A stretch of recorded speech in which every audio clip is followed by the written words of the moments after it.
Well, polystyrene, what a week it's been. Last Friday, this is the cave here that I found the massive chunk of polystyrene in. Now, if that bit of polystyrene had washed up on the beach or on Ramsgate beach, it would have been nowhere near as much of a problem. That big chunk of polystyrene would have just sat there, but it landed in a sea cave, and that was a disaster.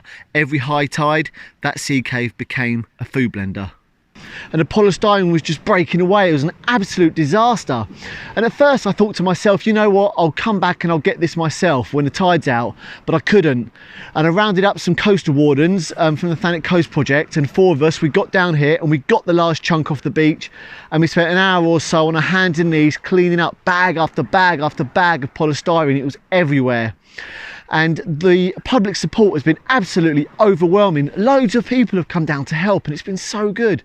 So many different media outlets have been interested in the story. I've been on the TV, been on the radio talking about it, and a positive to come out of it is the amount of people that have showed support, and it's so awesome. So just under a week on from me discovering that polystyrene in this cave, the source of it has gone, and the bulk of it has been cleaned up. It's been amazing. So I thought I would just put together one big blog of the whole experience. So what happened was, in Storm Christoph in January this year, a large pontoon washed up on Sandwich Bay, just over there, the other side of the sea. And I saw it. It was, I think, the 23rd of January. And you know what, in hindsight, I should have really reported it.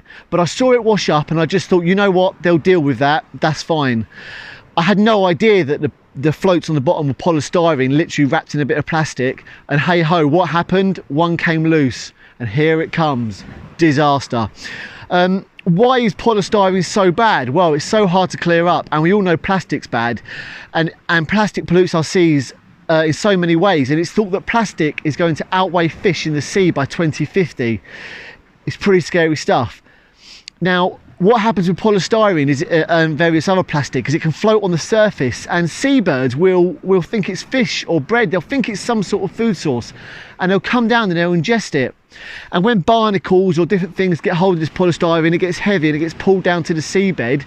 Then when it's underwater, other marine life's going to eat it, like fish.